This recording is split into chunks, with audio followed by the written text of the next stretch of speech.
Hi YouTube. So this time it's a little insert of Richard Dawkins outside the hotel talking to this Muslim character. I finally learned his name. And I'm afraid the sound quality is very bad because there was an enormous party happening across the street. So apologies for that, but it can be made out. Bear with it till the end, and when he leaves, when it opened up sort of more general with other people, and see how dismissive and arrogant this Muslim was to one of the delegates. I agree that I don't have adequate information to even make that judgment. Well, that's very sensible. Now, I don't think it is. Oh, please do so. The evidence for evolution is absolutely sound. It's as strong as the evidence that the planets split. You do believe the planets are the sun? Yes, I did science as a bachelor's. Well, you did science, so why don't you put no? Because it was psychology, that's why. Well, psychology ought to assume the human mind, the human brain, is involved here.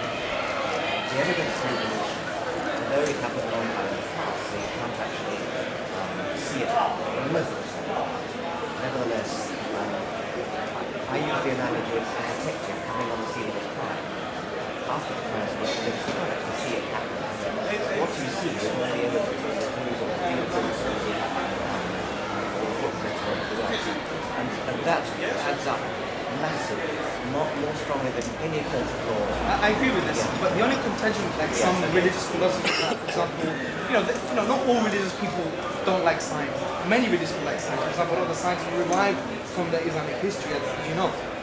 The question that they would have is, evolution is a non-complementary paradigm with what's happening in cosmology, for example. For example, if you look at physics and the constants, some people say there'll be a fine-tuning here, there's some form of design. Because, for example, I think you answered that question well in your book, page 157, 158, when you said we don't have an answer for physics like we do as in evolution. So the question you posed was, who designed the designer? And I think what some Islamic philosophers contemporary would say, that's an interesting question, but even in the philosophy of science, and I think downstairs you wanted to ignore that question about the philosophy of science, the best explanation doesn't require an explanation. And to have an infinite regress of explanations undermines the very fact that we need an explanation. So the design argument is more plausible than the chance with regards to the fine-tuning of the universe, which has nothing to do with evolution. That's way away. Yeah, do you understand? Yeah. But how could it possibly be helpful to explain the origin of the universe? I don't think you could say it's something like Richard, that's a very good point. That's a very good point. But haven't you assumed that God is complicated and made of many parts? Because he couldn't forgive your sins and listen to your prayers. But you're misconstruing physicality for like an entity with ability. Someone may be able to do complex things, doesn't make his nature complex. Because I think you're superposing almost a... Okay, do you want me to clarify? If God is capable of listening to prayer, forgiving sins, knowing when you've done wrong and punishing you for it, how could he possibly do anything else? So are you saying that the design argument is not plausible because it creates more questions than it answers? Is what you're saying? Yes. Okay, but don't you think then a bloated multiverse or multi-universe is far more complex? No, I don't actually. It has no rational force, does it? The bloated multiverse is actually rather simple. It's very wasteful, it's very uneconomic. Yeah, but that's not going in line with Occam's razor. Do not multiply entities beyond necessity. No, it doesn't. How does it do that? It's not, for a start, it's not beyond necessity if it actually helps to explain it. It's not very complicated. It's just saying lots and lots and lots of universes. Well, you're saying there's an infinite amount of universes. Oh, I'm not saying that. Well, that's the theory. Some physicists do. If we're all designed by an intelligent creator, omnipotent creator being, can you just run me past why, if we're all designed, most religious people, first thing they do is chop off half of the genitalia of their... Take care, Richard. Thank you very much. Thank you. Of their boys and girls? Sorry, you're not Richard Dawkins. I do apologize. Yeah. Because... And finally, we also made the news. So here's a little report covered on Irish television.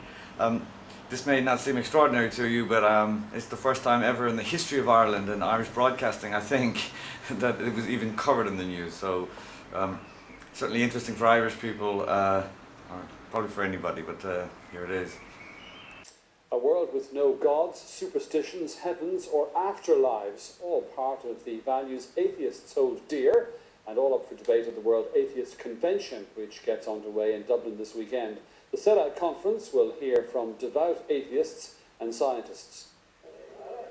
At their core, atheists say they've simply looked skyward to the heavens to consider if there's a God, and decided there is not.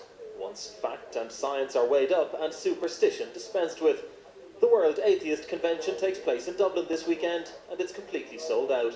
And they hope it will be a platform to spread their particular message. To live your life in the full understanding of what's really in the real world, as opposed to imaginary friends and sky fairies and ghoulies and ghosties and hobgoblins and leprechauns and gods.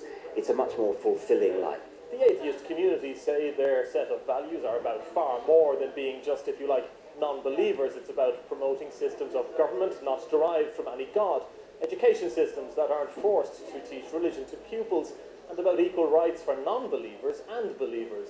In order to protect equally everybody's rights to either believe or not believe in whatever they want to believe metaphysically, the state should stay neutral and not enact any laws that either support or oppose religion or the lack of religion.